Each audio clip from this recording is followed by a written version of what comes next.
dans l'été aussi. Pour moi, l'été, c'est pas une fin, c'est un stage pratique. On applique des principes, que ce soit en servant dans le camp, que ce soit pour les jeunes qui vont aller au travail, certains. Comment on applique et on vit l'Évangile dans ma réalité en soi.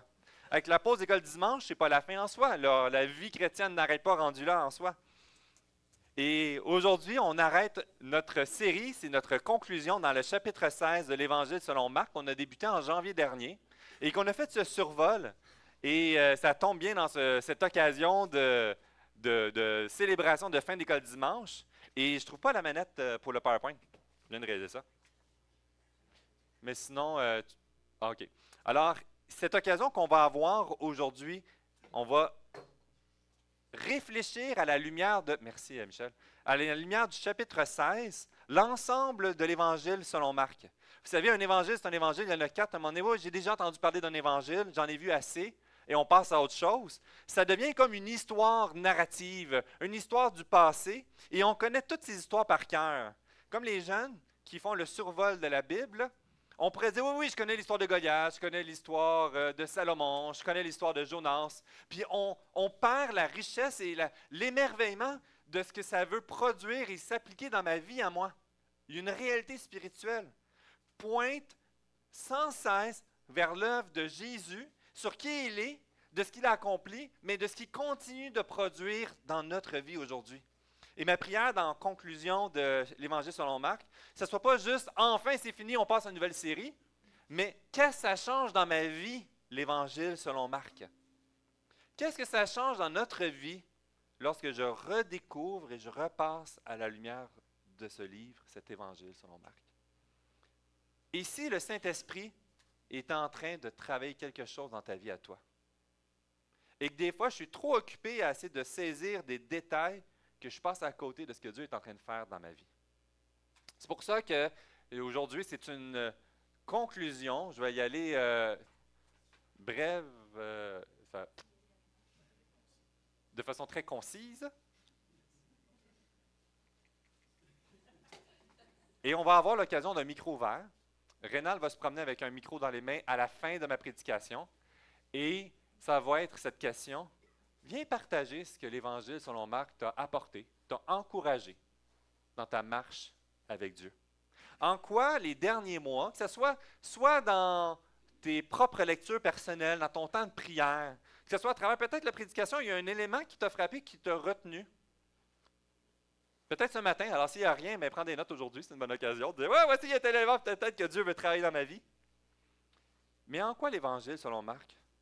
Tu vois, est-ce que Dieu est en train de vouloir peser sur un bouton, de vouloir t'encourager, de vouloir t'amener à avancer un pas plus loin dans ta vie? Souvent, on voit l'Évangile comme une finalité du passé pour ma nouvelle identité en Jésus. Ici, ce n'était que le début. Ici, le salut en Jésus-Christ n'était que le début. Et lorsque je suis venu à l'Évangile, ce n'était pas une fin en soi, mais une nouveauté de vie qui transforme encore la façon que je vis aujourd'hui les situations. Comment ça s'applique dans mon quotidien?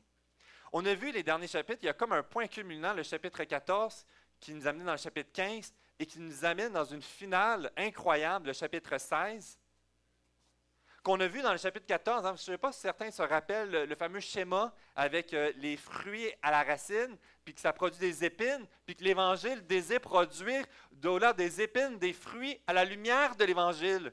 Et que souvent, on voit le fameux schéma avec la source de chaleur. Telle situation m'a irrité, telle situation me fait mal, et que là, parce que cette situation me fait mal, je me donne le droit de produire des épines.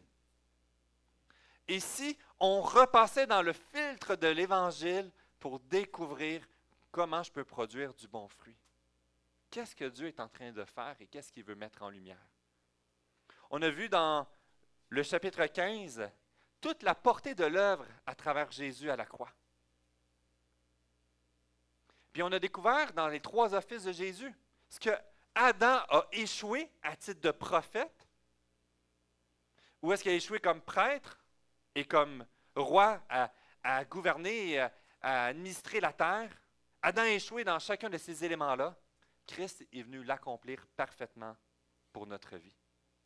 Puis vous savez, le chapitre 16, dans la conclusion où nous nous rendons, est une section qui peut être vue pour certains polémiques, puis je vais l'ouvrir, puis je vais vous l'expliquer le pourquoi. Parce que vous savez, dans le chapitre 16, il y a 20 versets, mais lorsqu'on lit nos notes de bas de page, on découvre que la plupart pensent que ça l'arrêtait au verset 8. Et il y a de quoi de dérangeant ici. Pourquoi qu'on arrêterait au verset 8 et pourquoi il y a le verset 9 à 20? Et dans mon premier point ici, ce que je veux l'amener, c'est dans la compréhension de...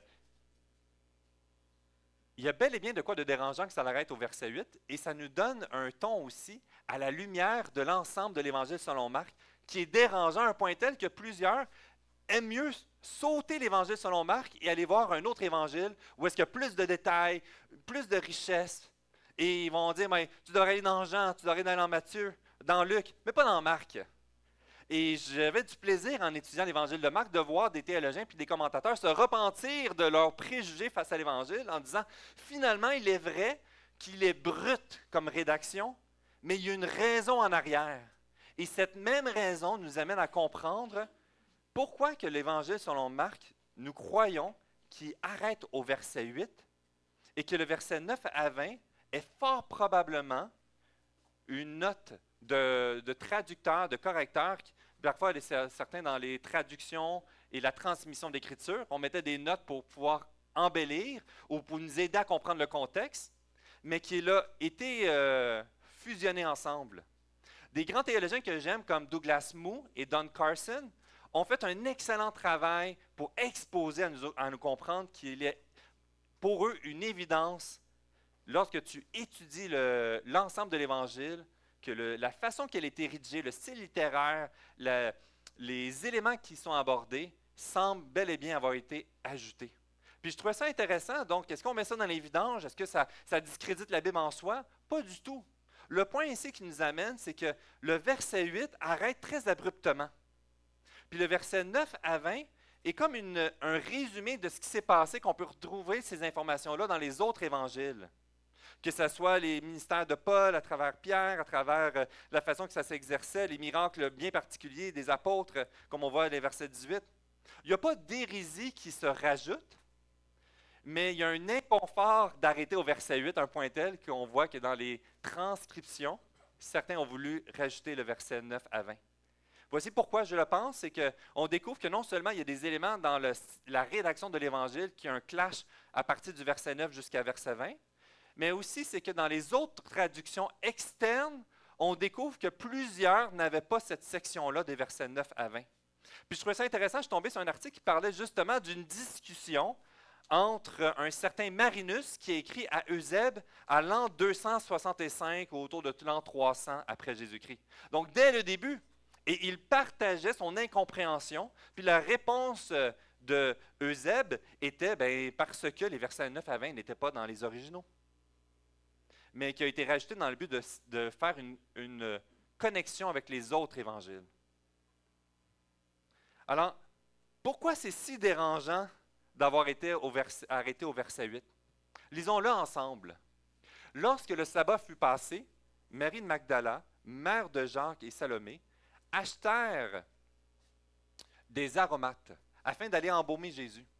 Le premier jour de la semaine, elles se rendirent au sépulcre de grand matin, comme le soleil venait de se lever. Et elles disaient entre elles, « Qui nous roulera la pierre loin de l'entrée du sépulcre? » Et levant les yeux, elles aperçurent que la pierre était très grande et elle avait été roulée. Elles entrèrent dans le sépulcre, virent un jeune homme assis à la droite vêtu d'une robe blanche, et elles furent épouvantées. Il leur dit, « Ne vous épouvantez pas. Vous cherchez Jésus de Nazareth qui a été crucifié. Il est ressuscité. Il n'est point ici. Voici le lieu où on l'avait mis. Mais allez dire à ses disciples et à Pierre qu'il vous précède en Galilée. C'est là que vous le verrez. » Comme il vous l'a dit, ils sortirent du sépulcre et s'enfuirent. La peur et le trouble les avaient saisis. Elles ne dirent rien à personne à cause de leur effroi. Et c'est un point qui est dérangeant, ça arrête dans la peur, une incompréhension. Ça arrête abruptement de la résurrection de Christ, sans tout saisir l'implication, sans comprendre ce qui est en train de se produire. C'est anormal dans la lecture de ce qu'ils avaient. Mais tout ce qui avait besoin d'être reconnu sur l'accomplissement de l'œuvre de Christ se trouve dans ces 8 premiers versets. Parce que le tombeau vide change tout. Le tombeau vide est fondamental. C'est pour ça que les croix dans nos églises, la croix est vide. Nous n'avons pas le symbole de la personne de Jésus crucifié sur la croix, et c'est fondamental pour notre théologie, c'est fondamental à la lumière du message de la Bible, parce que ce que nous découvrons, c'est que Jésus n'est pas demeuré mort. Il est revenu à la vie. Le message de dire Jésus est mort pour tes péchés, amen, mais il est incomplet s'il n'a pas de résurrection. Et c'est fondamental. Et on va découvrir pourquoi c'est si important d'arrêter. Parce que le tombeau qui est vide change tout. On a vu la dernière fois sur la résurrection, sur la crucifixion de Jésus, et dans le chapitre 15, les offices de ce roi serviteur qu'il est venu servir et payer le prix à travers sa royauté. Mais le chapitre 15 nous a démontré aussi l'office de Jésus comme un prophète, comme un prêtre et comme un roi. Et c'est fondamental qu'on découvre Jésus le prophète, Jésus le prêtre et Jésus le roi à travers non seulement la crucifixion, mais aussi la résurrection. On découvre dans cette section ici, le prophète qui avait déclaré avait bel et bien raison. Ce que Jésus a dit, ce que Jésus a annoncé qu'elle allait se produire, il l'a accompli parfaitement et la résurrection est une démonstration finale de tout ce qui devait se produire arriva. C'est la fameuse cerise sur le Sunday de tout ce que Jésus avait accompli. Un point tel que lorsqu'on recule dans l'Évangile selon Matthieu, chapitre 27, à la fin, comment que les chefs religieux réagissent suite à la crucifixion? Le verset 62 du chapitre 27 nous dit « Le lendemain qui était le jour après la préparation, les principaux sacrificateurs et les pharisiens allèrent ensemble auprès de Pilate et dirent « Seigneur, nous nous souvenons que cet imposteur a dit que quand il vivait encore, après 3 jours, je ressusciterai. Ordonne donc que le sépulcre soit gardé jusqu'au 3e jour, afin que ses disciples ne viennent pas dérober le corps et dire au peuple « Il est ressuscité des morts ». Cette dernière imposture serait pire que la première. Pilate leur dit, vous avez une garde, allez-y, gardez-le comme vous l'entendez. Occupez-vous-en. Ils s'en allèrent et s'assurèrent du sépulcre au moyen de la garde après avoir scellé la pierre. Ce que Jésus avait dit, ses ennemis s'en rappelaient. Et ils ont fait ce qu'ils pouvaient pour empêcher et discréditer la déclaration de Christ à titre de ce prophète parfait. Tout ce qu'il a annoncé, dans les moindres détails, devait pointer à sa résurrection. S'il n'était pas ressuscité, tout s'écroulait en soi.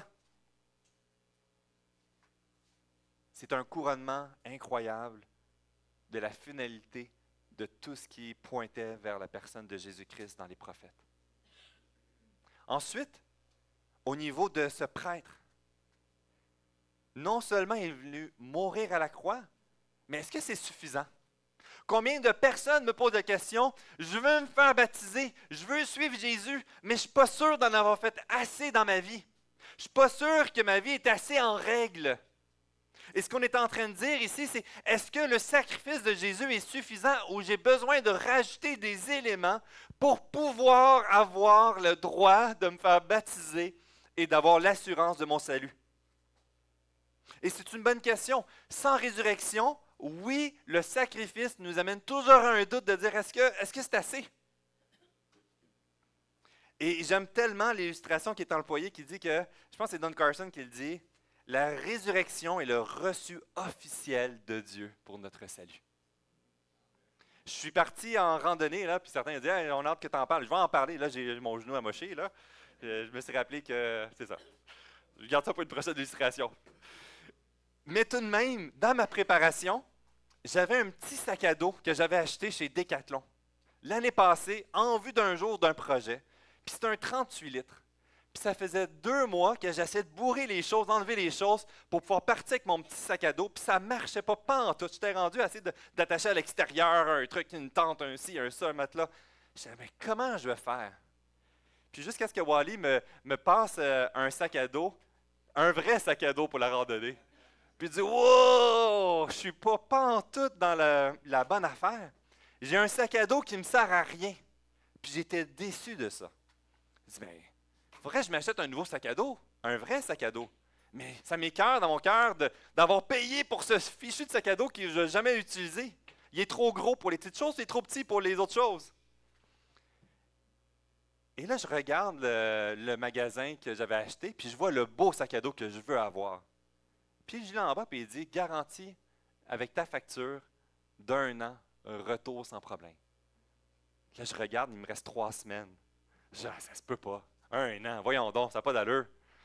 Fait que je dis à ma femme, est-ce que je vais là, je vais là. OK, je pars. Fait que là, je pars le matin tôt, je m'en vais à Chicoutimi. J'arrive avec mon sac à dos. Puis là, je présente à la personne mon sac à dos, que ça fait presque 1 an que je l'ai, ça n'a pas de bon sens, il ne va jamais l'accueillir. Puis la personne dit, est-ce que vous avez votre facture? Je dis, oui, oui, il est dans le compte. Je dis, ah, ben c'est beau, allez chercher ce que vous voulez. Je dis, c'est tout. Je m'attendais, genre, qu'il essaie de me dire, hey, tu l'as utilisé, ou il graffinier, ou, tu sais, ça fait 11 mois et 2 semaines et 1 semaine, rendu trop tard. Non, il n'y en a pas de problème. Quelle joie de pouvoir profiter de ce reçu sur cette assurance de garantie. Puis il dit, wow, la résurrection est la facture que je peux garder pour dire, regarde ce que Christ a fait. J'ai cette facture, ce reçu qui prouve que quoi qu'il arrive, lorsque je place ma confiance en Jésus, c'est payé, c'est final, et quoi qu'il arrive, il va m'accueillir. Le sacrifice de Jésus-Christ à la croix a été accepté, affranchi. Il n'y a pas de frais cachés. Il n'y a pas de sous-ligne en dessous de « oui, mais », puis là, tu es comme les 3-4 chapitres que tu n'es pas capable de lire, sauf à la loupe. Non! Tout est clair, tout est évident, puis c'est juste, il n'y en a pas de problème. Viens auprès de moi. Non parce que tu es bon, mais parce que je suis bon. Wow! Merci Seigneur Jésus! Comme avec la facture, que je dis, ça n'a pas de bon sens, je me sens que j'arnaque. Puis il dit, non, c'est notre engagement. On ne pose pas de questions. Va chercher un autre sac à dos. La croix vide est essentielle parce qu'elle devient notre rappel de cette facture payée à la croix pour nous. Et ça continue à travers la royauté de Christ. Vous savez, je lisais un livre d'un historien québécois qui essaie de comprendre la personne de Jésus, puis il est tellement perdu, ça n'a pas de bon sens. Il a fait 10 années de recherche, puis après 10 années de recherche, je suis hyper déçu de ses conclusions. Puis il est convaincu que Jésus est en train de se cacher quelque part. Mais c'est vrai qu'il y a une logique en arrière que si tu réussis à survivre à la croix, tu ne veux pas qu'on te voie pour pas qu'on te recrucifie. Christ a fait le contraire. Il s'est montré devant tous. Il s'est montré devant des foules. Mais ici, même dans cette déclaration qu'on découvre dans le verset 7, « Allez dire à ses disciples et à Pierre qu'il vous précède en Galilée. Il est déjà au devant et allez accourir à le rejoindre.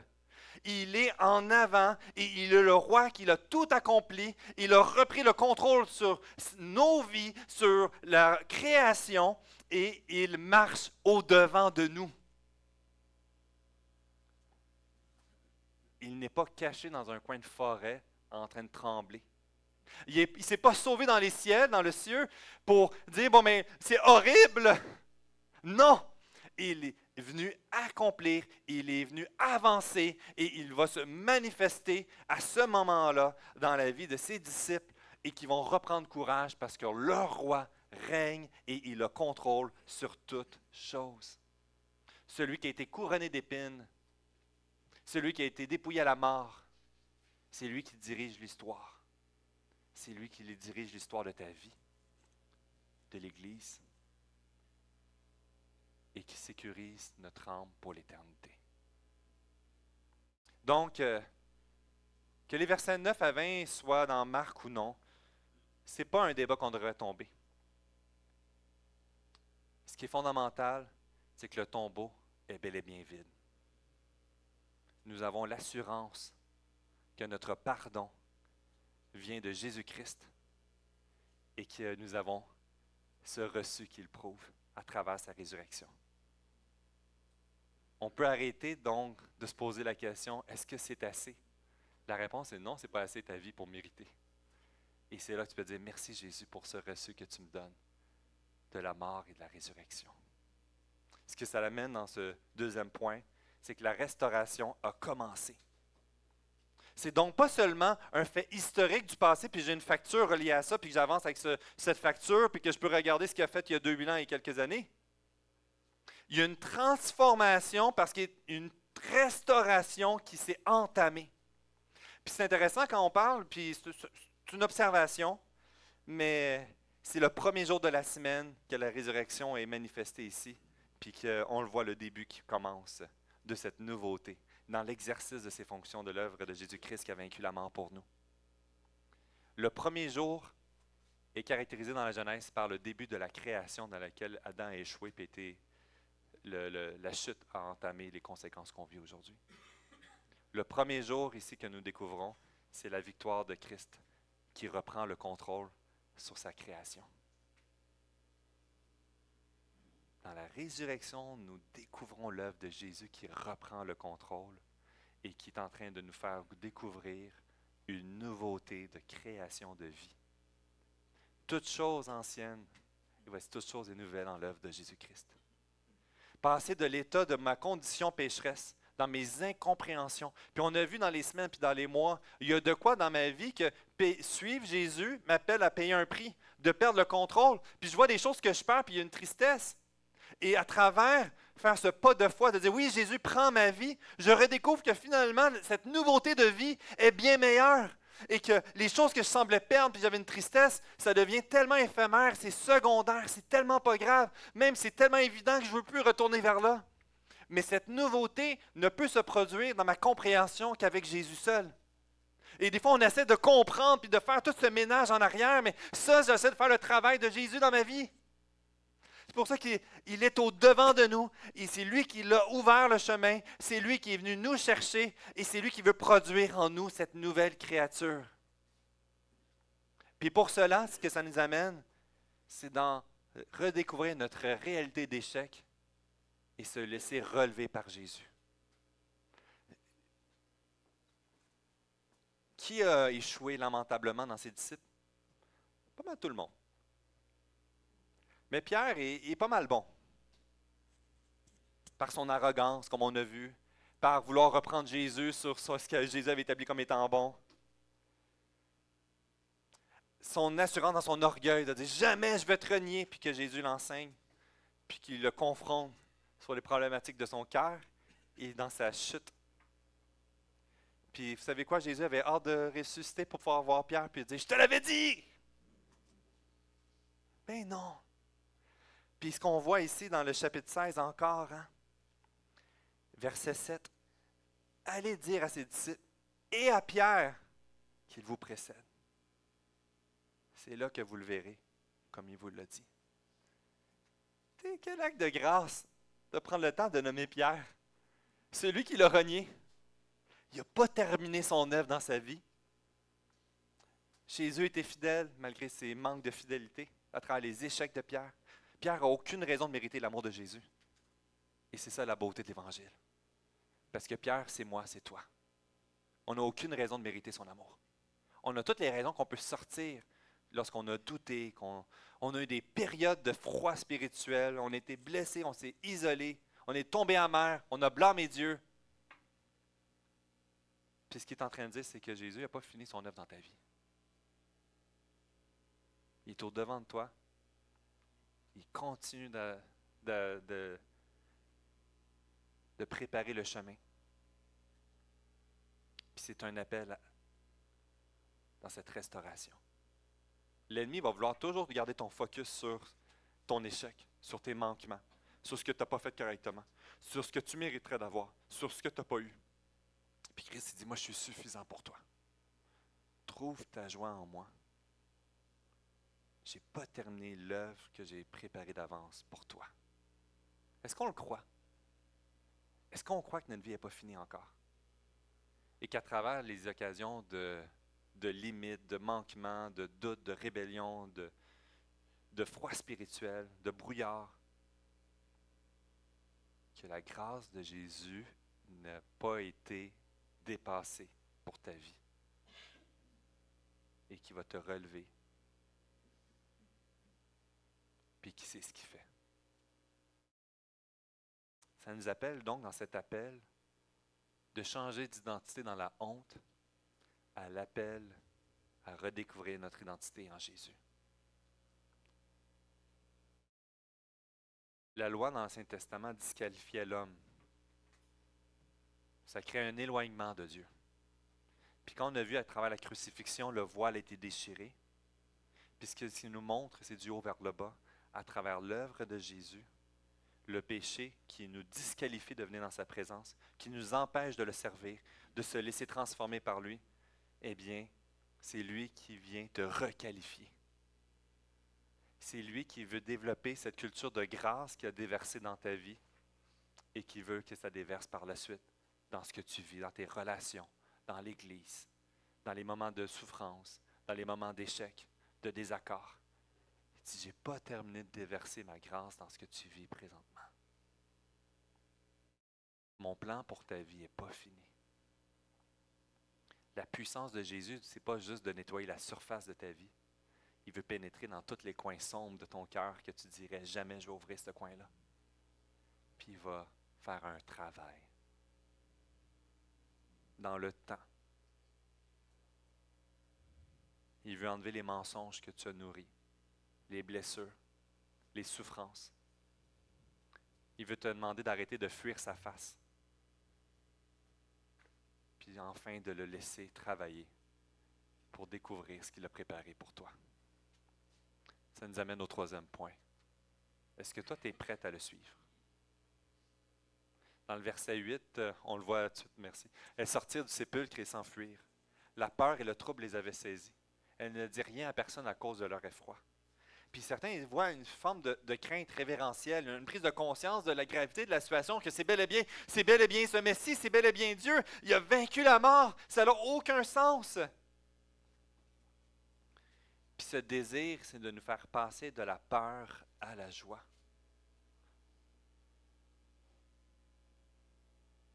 Et Tim Keller, il dit ici, les femmes ne s'enfuient pas du tombeau parce qu'elles sont déçues, mais parce qu'elles sont terrifiées par la réalité de ce qu'elles viennent de voir. Si Jésus est ressuscité, il n'est pas juste un enseignant moral, une bonne personne qu'il faut poliment admirer.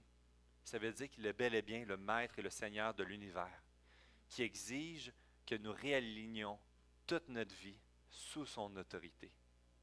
Wow! Mise en lumière de dire, hey, c'est lui le maître de toute la création et de toutes les facettes de ma vie. Et que, exposé à cet élément-là, la question de dire, est-ce que je suis prêt à le suivre? C'est pas juste, je suis prêt à suivre le bon Jack, le bon Jésus, le petit Jésus, ou prêt à suivre celui qui a tout fait pour moi. Est-ce que je suis prêt à suivre le maître de ma vie qui est en train de dire, je veux faire un travail et pour ça, donne-moi ta vie au complet et laisse-moi faire ce qui est bon pour toi. Il dit, oui, mais j'ai peur de perdre telle chose. Oui, mais ça fait mal, tel élément. Est-ce que tu es prêt à découvrir qui Jésus est pour toi dans ta vie en acceptant de perdre le contrôle de certains éléments? Puis tu dis, Jésus, je veux te voir à travers ça. Un des éléments qui est abordé, puis je trouve ça intéressant dans le commentaire avec Don Carson et Douglas Moo, c'est sûr je massacre le nom, là. C'est un titre qu'il appelle, c'est un effet de cliffhanger. Cliffhanger, tu sais, sur le bord de la falaise. Ah, c'était quand même pas trop pire. C'est l'illustration qu'ici, dans cet élément-là, il y a comme un appel que tu es comme sur le bord de la falaise, puis à un moment donné, qu'est-ce que tu fais avec ça? Qu'est-ce que tu fais avec l'œuvre de Jésus pour ta vie?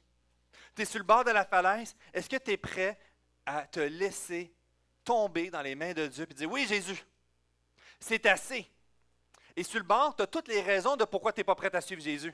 Tu as toutes les raisons qui te semblent légitimes. J'ai pas compris ça, j'ai pas compris ci, je sais pas pourquoi tu as permis ça, je comprends pas pourquoi il n'y a pas telle affaire. Et là, j'ai la liste de toutes les choses que j'ai de la misère à saisir. Et sur ce bord-là, à un moment donné, es-tu prête à les déposer à Christ? Mon besoin de compréhension et de justice est insatisfait dans mon cœur, mais je veux découvrir toi en me rappelant que toi, tu sais ce que tu fais et que ta compréhension est bien plus grande que ma compréhension ne pourra jamais être.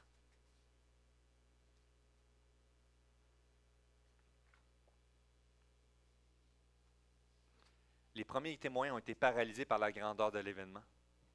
Puis encore aujourd'hui, lorsqu'on saisit cette grandeur, c'est dur à saisir, c'est dur à comprendre toute implication. Est-ce que tu es prêt à le suivre? Es-tu prêt à arrêter de résister avec Dieu pour essayer d'avoir la réponse dans les détails que tu aimerais avoir? Et tu dis, Seigneur Jésus, je veux te suivre. Puis la réalité, ce que Jésus nous enseigne dans l'Évangile de Marc, c'est qu'il y a un prix à payer. Es-tu prêt à payer le prix de lui laisser la place qui lui revient? J'aimerais inviter l'équipe de louange et j'aimerais offrir cette occasion-là. Je vais prier dans cette conclusion. Et j'aimerais te donner l'opportunité dans les minutes qui vont venir de nous partager. Pas un enseignement, là. Pas voici les 15 points de ma méditation que j'ai eue sur l'Évangile de Marc. Mais dans ta vie à toi, en quoi l'Évangile de Marc t'encourage ou t'appelle à faire un pas de plus ou à redécouvrir ou t'émerveille? Un élément simple. Rénal va se promener avec le micro, il va avoir le micro que c'est moi qui ai. Ce qu'on découvre, c'est le serviteur qui libère n'est plus dans le tombeau. Il marche encore devant son peuple. Et il appelle des hommes et des femmes imparfaits à le suivre. Il t'appelle toi, il t'appelle moi. Est-ce qu'on est prêt à le suivre? J'aimerais nous inviter dans la prière et qu'à travers cette prière, tu réfléchisses et comment on peut célébrer l'Évangile de Marc ensemble dans ce que Jésus est en train de te parler dans ta vie. Seigneur Jésus, encore aujourd'hui, je reconnais ma petitesse, mon insatisfaction lorsque je regarde mon cœur, mes aspirations. Et j'ai encore besoin de venir les déposer à tes pieds. Tu me demandes toutes les extrémités cachées de ma vie. Je ne veux pas perdre mon émerveillement de qui tu es dans non seulement ce que tu as accompli, non seulement vers où tu nous amènes, mais dans aujourd'hui. Qu'aujourd'hui même, il y a de quoi d'incroyable que tu veux m'amener à découvrir, à venir déposer au pied de la croix. Seigneur Jésus, aujourd'hui, c'est une occasion de dire, oui, Jésus, prends ma vie. Je vais arrêter de lutter. Je suis tanné de porter ce fardeau qui ne m'appartient pas, mais que tu as déjà tout accompli à la croix, et de venir te le déposer. C'est une occasion peut-être aujourd'hui de partager ton désir de vouloir le suivre, de vouloir redonner ta vie à lui, de redévelopper cette relation peut-être qu'on s'est refroidi. Je ne sais pas ce que tu vis, toi, ici dans la salle, mais Jésus le sait. Puis il dit, viens le déposer. Laisse-moi te relever. Laisse-moi te ressourcer. Laisse-moi guider tes pas. Seigneur Jésus, prends nos vies et glorifie-toi. Amen. On va le faire.